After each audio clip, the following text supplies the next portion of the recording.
High in the Andes, the road reaches the way station before the travelers do.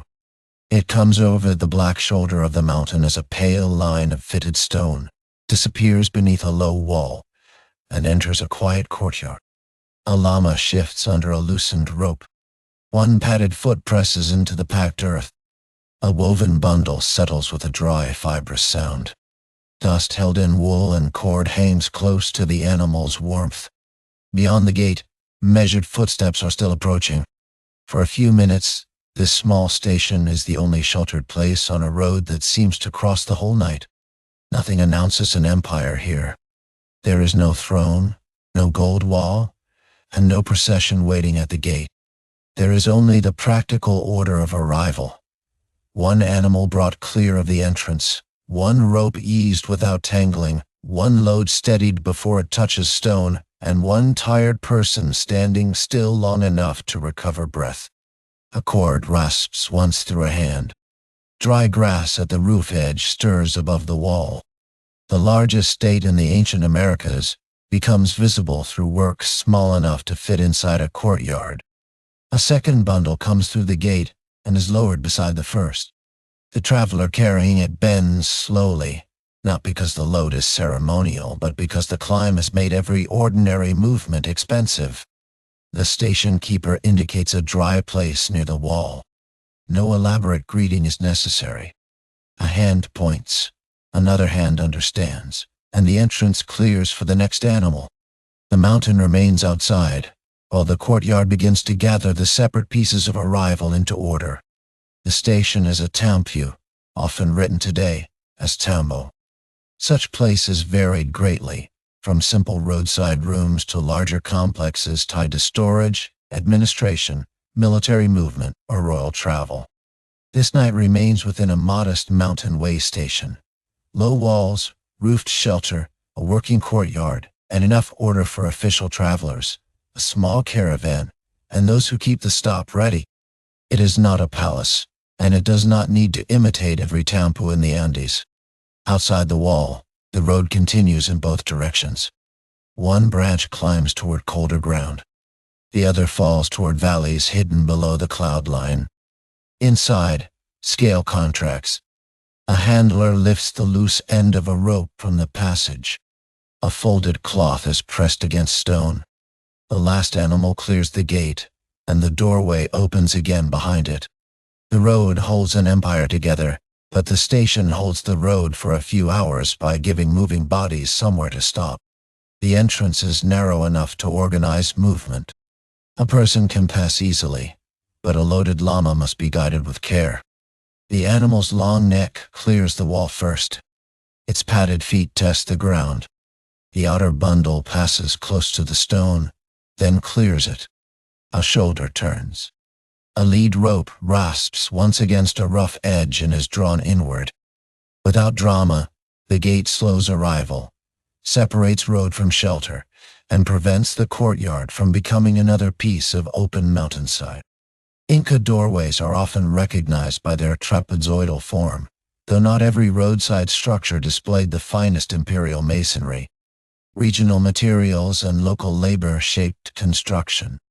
A practical station might use fieldstone set with earth mortar, walls repaired more than once, and a thatched roof renewed when weather demanded it. The authority of the state did not require every wall to look like the most famous stonework of Cusco. Irregular masonry, patched surfaces, and renewed roofing reveal how often the station has been used and repaired. The gate also changes the sound and feel of the air. Wind moves broadly along the slope, but inside the enclosure it breaks against walls and roof edges. Hooves become softer on packed earth. Rope fibers brush cloth instead of snapping in open air. Close to the animals, the faint smell of dry wool, dust, and stored warmth replaces part of the exposed mountain air.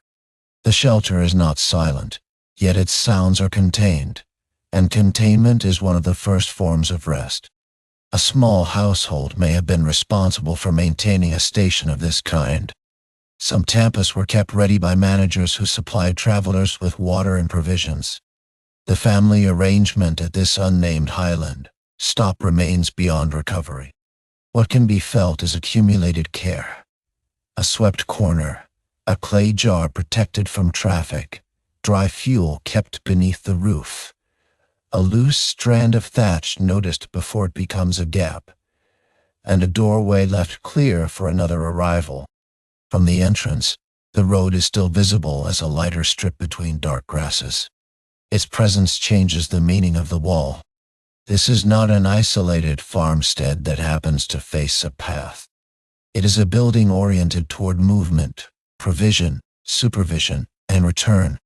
Another traveler may still appear before the gate grows quiet, so the passage remains clear, and the doorway remains attentive to the mountain.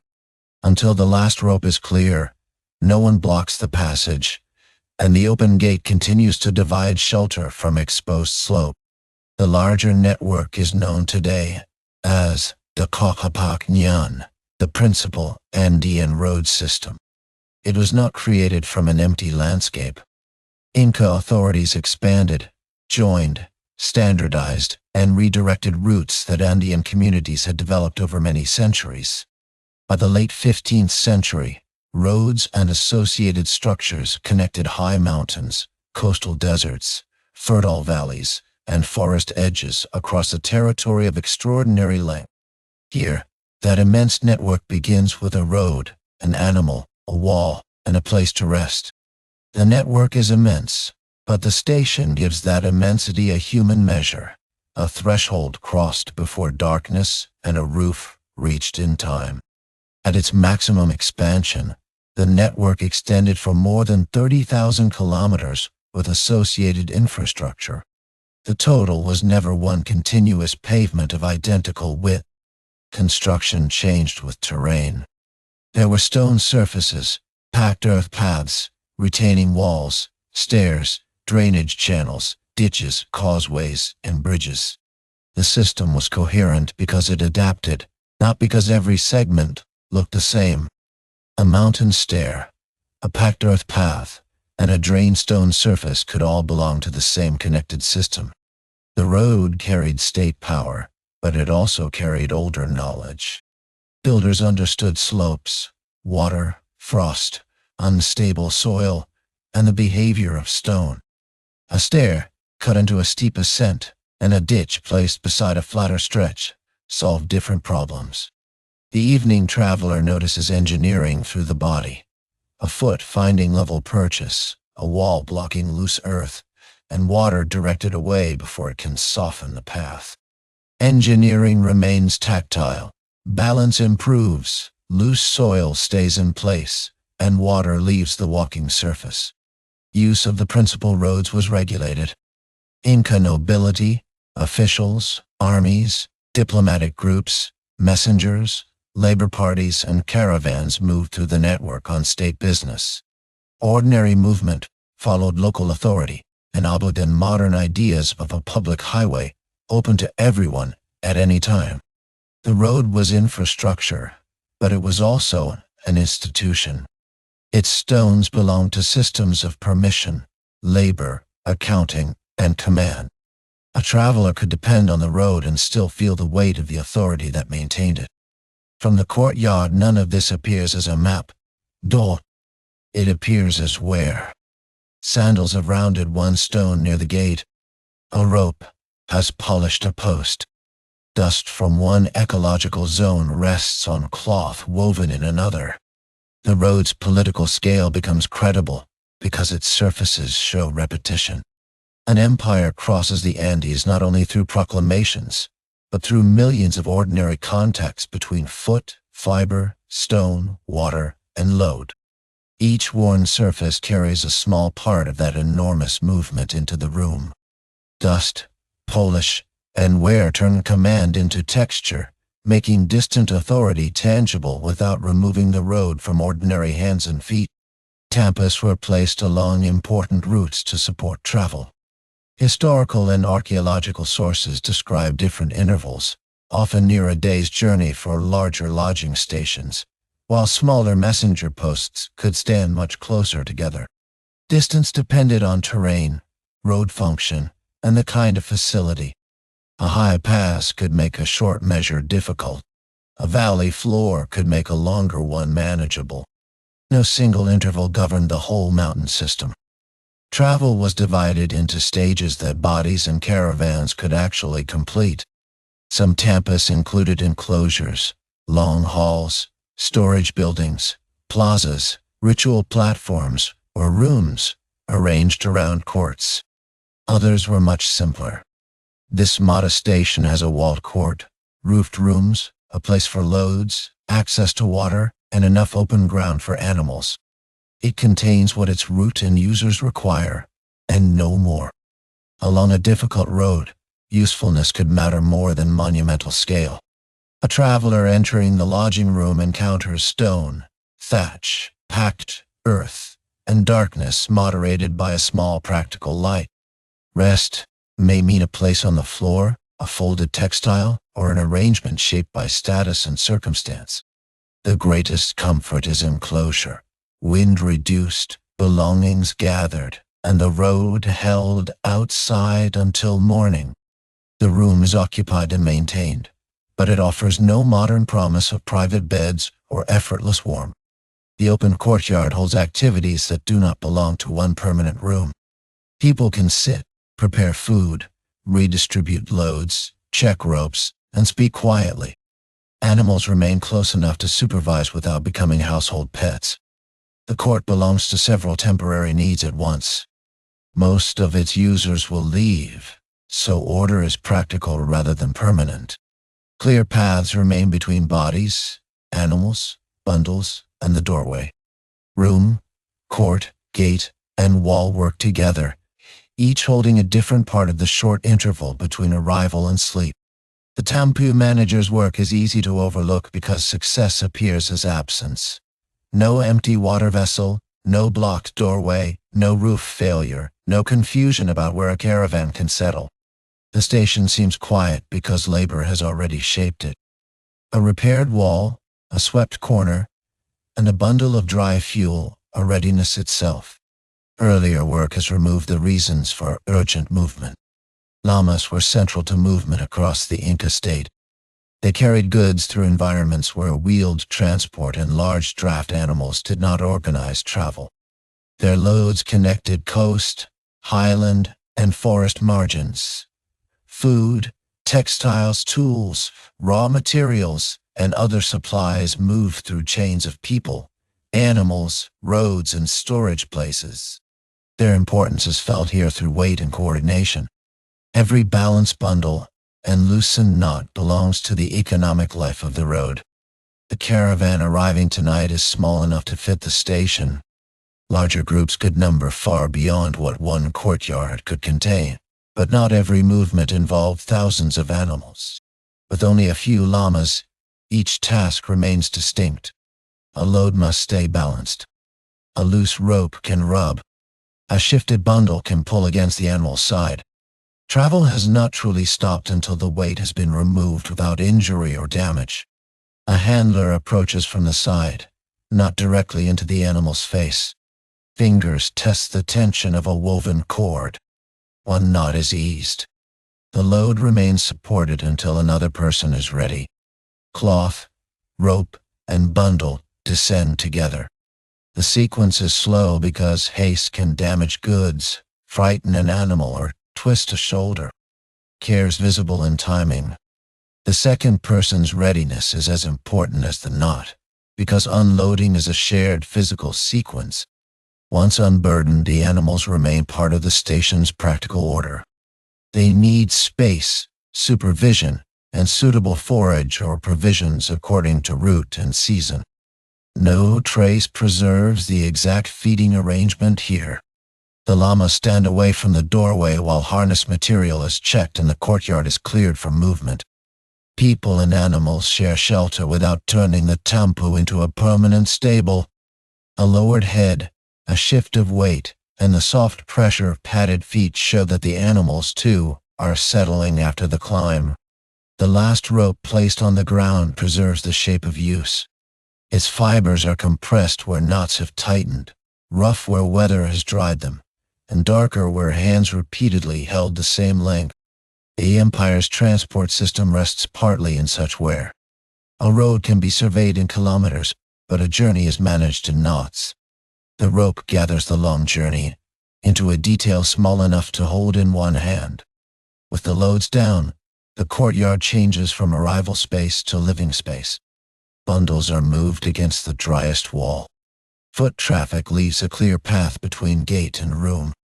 A ceramic vessel is placed where it will not be kicked in darkness. These temporary choices follow a familiar logic. Danger reduced, useful objects kept near, and fragile things separated from heavy movement. For one night, the courtyard acquires the order of a household without making strangers into one family. Walls provide more than privacy. At altitude, they interrupt wind, hold roof edges, create warmer pockets, and give people a surface against which to organize belongings. Their stone does not need to be perfectly cut to be effective.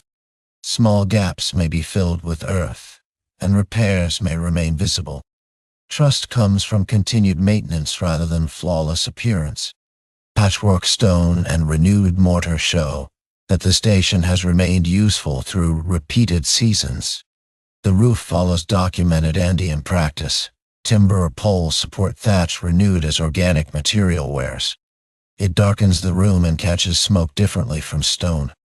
Wind can move the outer grass without entering fully. A few loose strands answer the weather with a dry whisper.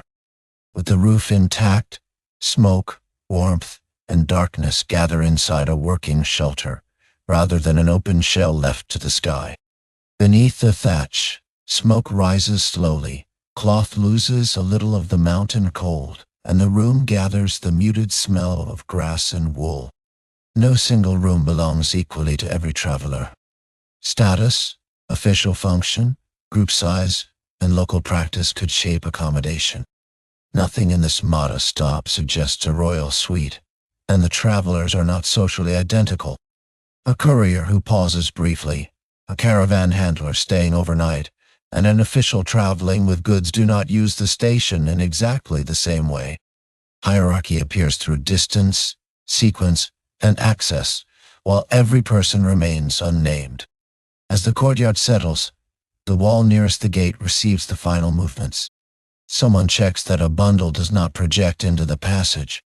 A rope is coiled. A sandal scrapes dust away from the threshold. Beyond the wall, the road is still present, but the enclosure has begun to persuade the body that travel is over for the night. Highland cold does not arrive as one sudden event. Light leaves exposed slopes first. Shadow gathers beside walls. Stone that held afternoon warmth begins to release it, then cool. Air slips under the gate and across the floor. People answer with layers, position, and shared shelter. Cloth tightened around shoulders, a place chosen away from a draft, and useful heat kept small rather than burned wastefully. The cold is known through changing behavior, not through alarm. Textiles were among the most valued and widely used products of the Inca world. Wool from camelids could become clothing, blankets, cords, bags, and state goods. Quality varied greatly. Fine cloth carried status and political value, while sturdy textiles did ordinary work. At the station, cloth is first encountered as protection. A mantle closing around the body and a folded layer placed between a traveler and the cold ground. Value can be felt in texture, thickness, finish, and the care of each fold. A small fire or ember bed occupies one part of the open court, leaving the station far darker than a glowing inn. Fuel at altitude is work. Smoke is a practical concern. Warmth remains local. A hand moved close to the heat receives it. A person across the court still feels the cold. The light reaches nearby fiber and stone, while most of the enclosure remains dark. From the mountainside, the tampu offers no broad beacon.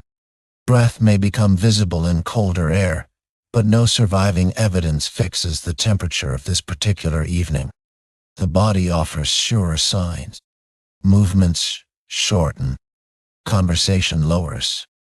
A traveler stops opening bundles once the necessary layer has been found. Cold reduces the evening to priorities, whether or not every breath can be seen. The first sign may be a hand held closer to the embers, followed by a shoulder turning away from the narrow current beneath the gate. Stone, often imagined as the road's heroic material, becomes ordinary inside the room. It presses through a textile. It holds the outline of a niche. It collects darkness at the base of a wall. The same material that forms stairs and retaining walls now serves as the edge of a sleeping place. The great road and the resting body meet on one cold surface. Water determines whether a roadside station can function, but tonight that fact is first felt as weight. A fired clay vessel is lifted from a protected place and passed into two waiting hands. The water inside shifts before the carrier takes the first step. Depending on the location, a tampu could draw from a spring, stream, channel, stored supply, or another local arrangement. Whatever its source here, water becomes useful only when it can be carried, poured, protected, and shared. The vessel is heavier than it looks. One hand supports the base, while the other controls the rim. Water responds to every step, pressing against fired clay and shifting weight toward the carrier's wrist.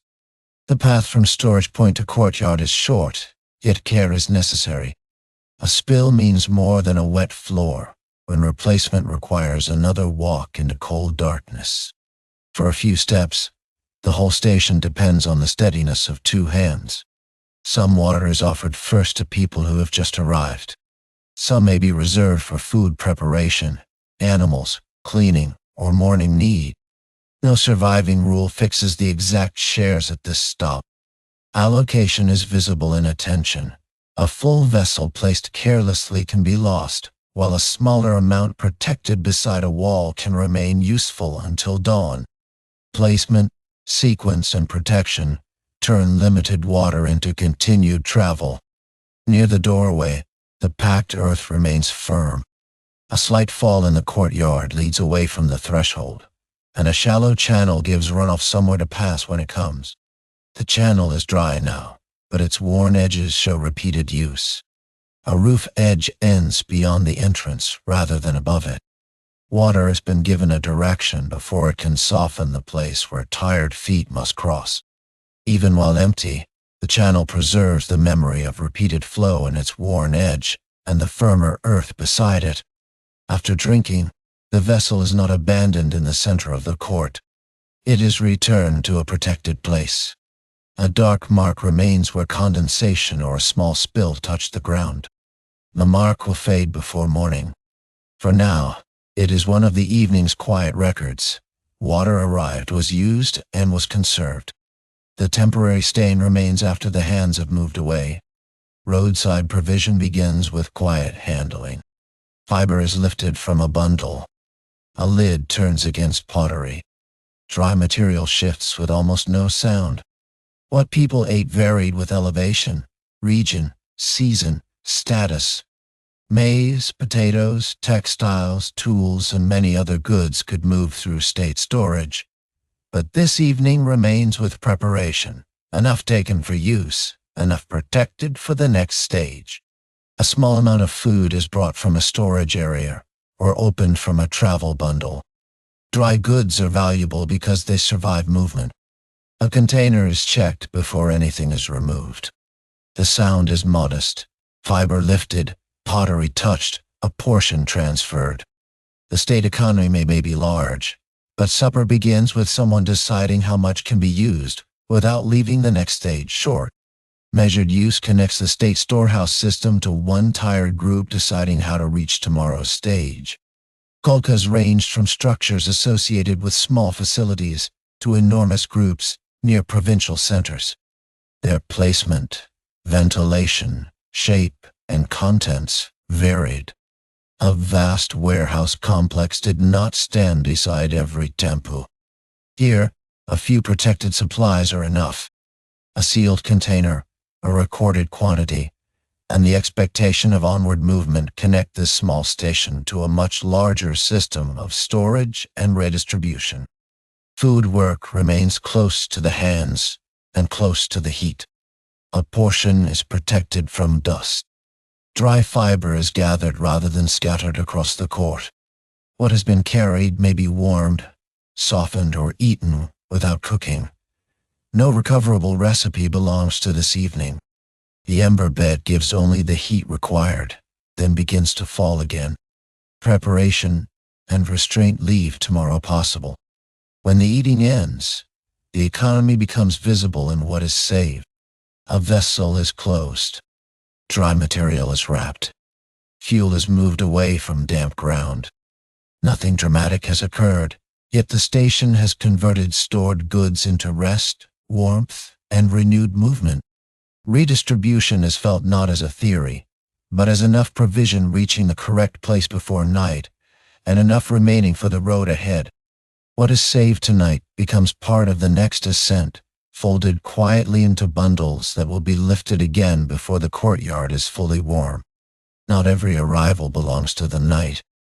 On the same road system, Chasquis carried spoken information, small packages, and quipus through a relay.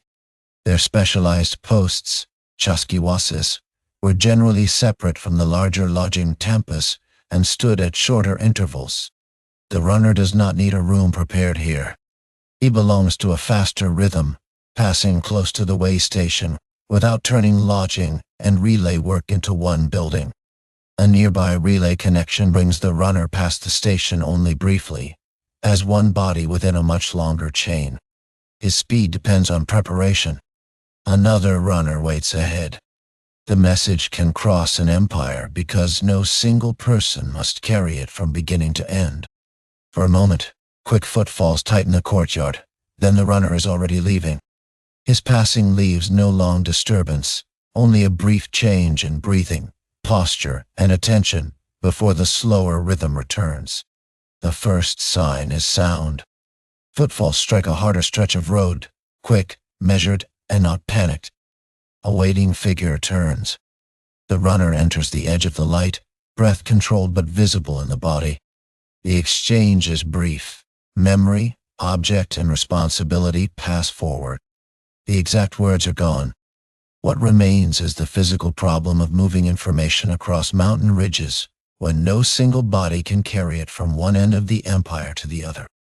The sources do not give one universal distance between relay posts. Some descriptions place them roughly 10 to 15 kilometers apart, while other reconstructions allow shorter intervals on particular routes. Terrain, route function, and the kind of station all matter. The runner is expected at the next prepared place before exhaustion breaks the chain, but no single measured pace can describe every mountain route. The runner leaves almost as soon as he arrives. His movement briefly tightens the whole courtyard. Then the sound recedes, and the road returns to its slower users. A llama caravan measures distance through load and endurance. The chasqui measures it through relay and readiness. Both depend on stations placed before need becomes failure. After he leaves, the wrapped cords remain in memory like the last visible trace of his movement. After the runner is gone, attention settles on a smaller object. A wrapped quipu rests beside a travel bundle, light enough to lift with one hand and important enough to protect with both. Its cords, knots, colors, and structured relationships could record information with remarkable numerical order. The full range of meanings remains under study. It was not simply a letter, and not every spoken message was tied into its cords. The object is light in the hand but heavy with responsibility. Pendant cords can tangle if treated carelessly.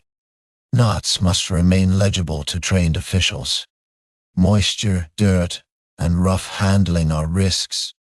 Wrapped beside a travel bundle, the quipu is information under protection. Its cords are kept together so that order survives movement. Officials known as quipu kamayuk managed accounts and records. Stored goods entering and leaving kolkas could be tracked through quipu systems. The particular record that may have passed this station is gone. It could have concerned loads, provisions, workers, or obligations, but the cords remain closed and unread. Their silence marks the difference between a known system and an unknown message. The closed cords therefore carry both knowledge and restraint, proof that records moved here, and silence about the particular account they held. Memory also traveled without an object. A runner trained to repeat words accurately carried part of the state's communication in the body. Breath and language were infrastructure. The relay system depended on preparation, discipline, and correction at each handoff. Error remained possible, yet information could move rapidly without horses or alphabetic dispatches. Trained memory joined road, station, and runner as another working part of the network. When the exchange is over, the courtyard no longer contains the message. Yet its passage has changed the night. Someone far away may act because feet crossed this mountain. The most powerful object in the station may be the one that remains only briefly and leaves no mark on the wall. Its absence leaves the courtyard unchanged in appearance, though the wider road system has already responded. The road joined ecological zones that differed sharply in altitude, temperature, crops, materials, and ways of life. A traveler arriving from a lower valley carries the transition on the body, dust unlike the local soil, cloth suited to another climate, and fatigue shaped by ascent. Another person may know the high pass well but be unfamiliar with the coast. Difference becomes tangible in dust, fiber, skin, vessel, and load. Tawantinsuyu was not a culturally uniform nation in the modern sense. It incorporated many peoples, languages, local authorities, and older traditions through alliance, conquest, labor obligations, resettlement, ritual, and administration. At the station, difference may appear in textiles, hairstyles, carried goods, and speech. The variations are subtle and specific. No single costume can stand for the whole Andes, and no total uniformity can erase local identity. Official travel could place people of unequal authority in the same enclosure. A local worker maintaining the tampu, a caravan handler, a messenger, and an administrator may all depend on the road while holding very different power. Shared shelter does not make them equal. Hierarchy appears through who receives space first, who waits, who speaks, and who can continue with fewer questions. Shared walls make these differences harder to ignore, because access to warmth, space, food, and movement can be ordered without raised voices. Language remains mostly beyond hearing. Quechua became an important administrative and widely used language in the Inca state, but it was not the only language of the Andes. Low voices, repeated instructions, and the tone of coordination pass through the courtyard without becoming exact dialogue. The human presence remains clear, even when the words themselves are lost. By night, difference can become less visible, but more tactile. One textile is heavier. One bundle is tied in an unfamiliar way. One vessel's clay color belongs to another region. Long-distance integration arrives at the station as objects placed side by side. The empire is present, not because everyone looks the same, but because different people and goods can move through the same managed space. Objects resting together make a connected but culturally varied imperial world, tangible within one room. Travel leaves evidence where material meets the body. A sandal sole thins at the edge. A strap presses one familiar line into the skin. Dust settles inside woven fiber and beneath a loosened knot. A mantle carries the dry smell of road, wool, and enclosed warmth after the cold air has been shut outside. None of these objects needs to be ceremonial to matter. Their wear records distance more honestly than a heroic pose, one tired foot at a time. Archaeological sandals attributed to the Inca period show footwear made for a world of walking. Materials and construction varied, and no single design belonged to every traveler. Repair remained essential. A strap that could be retied might continue to the next station. A broken sole at night was no small inconvenience when the road ahead was stone, gravel, and cold earth. The next day's journey could depend on whether one worn object still held together. Cloth also carries rank. Fine textiles could function as prestigious state goods and political gifts, while coarser fabrics serve daily labor and protection. A modest station may briefly hold both. Difference appears in density, finish, discipline, color, and the care with which one bundle is placed away from damp ground. Weave and handling reveal value without extravagant ornament. A careful hand knows the difference before anyone names it, feeling tighter weaving, smoother finish, and the greater responsibility attached to finer cloth.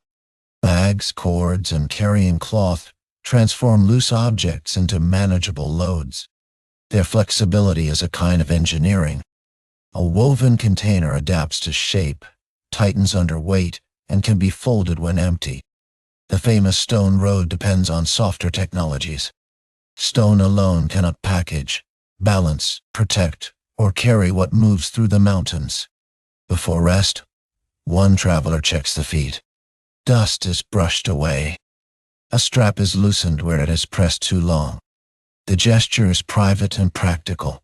Any long journey makes the condition of the body part of the next day's planning. The empire may direct movement, yet pain still belongs to one ankle at a time. The room grows quieter around this small act of care. Roads do not remain usable by themselves. Walls loosen, drains fill, bridges age, steps erode, and vegetation narrows paths. Inca administration mobilized labor to construct and maintain infrastructure, drawing on local communities and state obligations. The people who last repaired this station are unknown, but their work remains.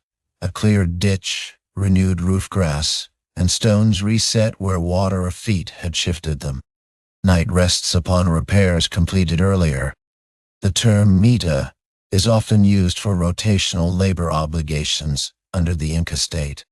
Colonial authorities later transformed and exploited related practices in devastating ways, but the systems are not identical. Work on roads, storehouses, fields, temples, and state facilities belong to an Andean political economy of obligation and redistribution, rather than modern wage employment. The late 15th century burden must be understood on its own terms, without erasing the violence that followed under colonial rule. Maintenance often occurs in daylight, but its results shape the night. The gate closes because its fastening still works. The room stays dry because someone renewed the roof. Water leaves the courtyard because a channel was cleared. Much of the shelter enjoyed by travelers comes from labor performed earlier by people who may never meet them. The quiet room holds the work of absent hands. The travelers rest inside the result of that labor, surrounded by ordinary repairs whose makers are absent, but whose usefulness remains immediate. Responsibility could fall on nearby communities under local leaders and imperial supervision. This was not effortless cooperation. Roads supported movement, exchange, pilgrimage, and access, but they also supported state extraction, armies, resettlement, and control. The same stone path could be useful, sacred, burdensome, and politically demanding at once. Its order offered shelter while carrying obligations far beyond the courtyard. In the station, maintenance ends the evening in a small way. A loose fiber is tied back. Ash is gathered. A vessel is checked for a crack. These acts are not the work of a formal road crew, yet they follow the same principle. Movement tomorrow depends on care tonight. Attention keeps the station useful after the larger labor of construction has ended. The Inca state is present at the Tampu even when no ruler appears. It is present in regulated travel, stored provisions, assigned labor, messenger routes, inspected roads, and the expectation that official movement will be supported. Power has been built into distance. A person can leave one administrative region, cross mountains, and still encounter structures prepared according to a wider system. The Tampu functions as distributed authority, a prepared answer to distance rather than a miniature royal court. Guamanpoma's early 17th century drawings include an inspector of the royal roads, preserving a post-conquest memory of Andean road administration. The drawings were produced after Spanish invasion and under colonial conditions, so they cannot stand alone as a window onto 1500. Read beside archaeology and earlier material evidence, however, they preserve traces of administrative knowledge. Stone, road, surviving structures, and colonial memory each carry a different part of the past.